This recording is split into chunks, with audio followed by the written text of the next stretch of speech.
Anywhere there's a water source, which was a major highway, major part of transportation, there's also valleys, because there was no roads way back in the beginning.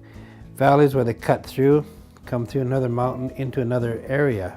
And a lot of those sources you'd come through your transportation to get different things, different medicines, plants. Travel was up and down through a railroad line or through the paddle wheelers. And that was the main transportation links between these regions. The roads were very poor, almost non-existent. And so they were lineal highways along the water.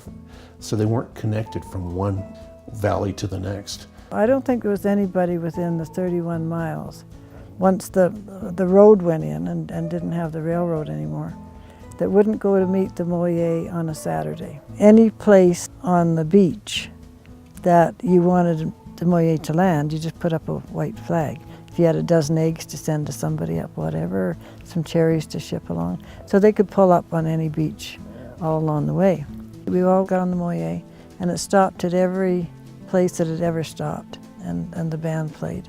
Captain McLeod, that we always thought was such an ogre, he cried at every stop.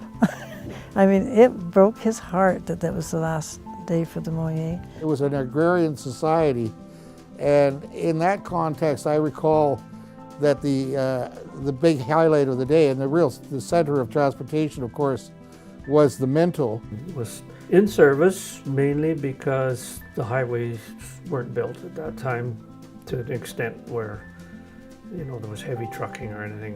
You basically just had the Model Ts and things running around, so that it was necessary for all the farmers along the lake, and the fruit crops at the time and the hay crops all had to be delivered on the boat.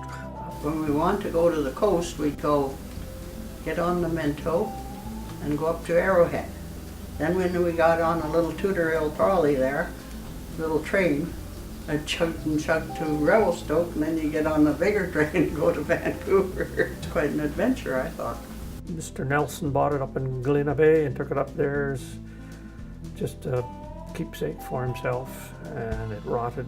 And when they flooded the lake, they said, "We've got to take this off the shore." Took it out and burnt it.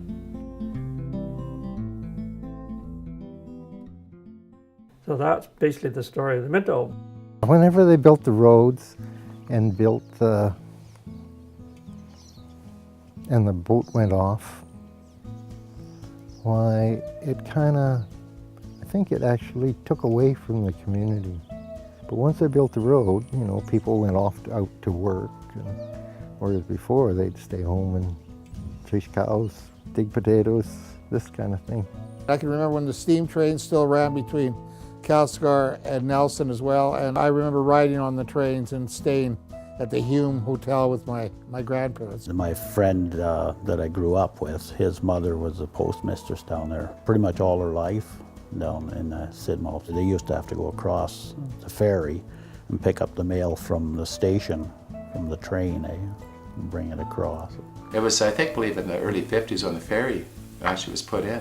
Before that, the only transportation was, of course, by water and barge. It was a very isolated region, and access in and out of it was most difficult. Highway 6 was really precipitous and curving, and one-lane sections in it, and took a day, about 6 hours or more at least, to go from the cusp to Revelstoke. And there was at least 2 reaction ferries that you had to take. There was a ferry here at 12 Mile that you crossed the Columbia to the west side, and then you drove down the west side to the 24 Mile ferry, and then crossed the Columbia on a ferry there, identical type of ferry, to the east side. And those ferries, most of the year, ran on current. There was no set time on them. If somebody showed up, they crossed. There was no road by the airport. That bridge wasn't completed until 64 or 65. So there used to be lineups on both sides of the ferry.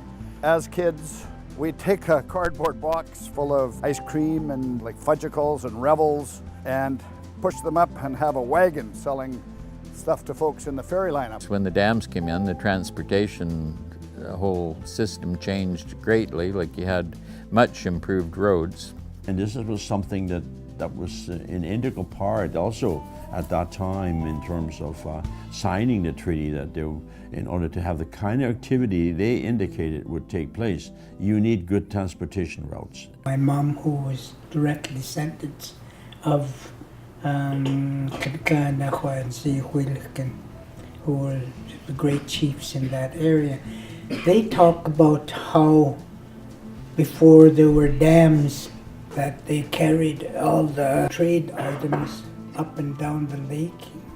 All of the highways in our territory, there isn't one that I can think of that didn't use our trails. How does it change from night to day? That's about the best way to explain it, because we didn't have any decent roads. The railroad was through, but no roads. We didn't have cars. We had old Model Ts and 490 Chevs and old McLaughlin Buicks and so on. Whereas now practically everybody drives a good car, and they're driving on pavement. There's no dust. It's a pleasure to drive now, but it wasn't for a good many years.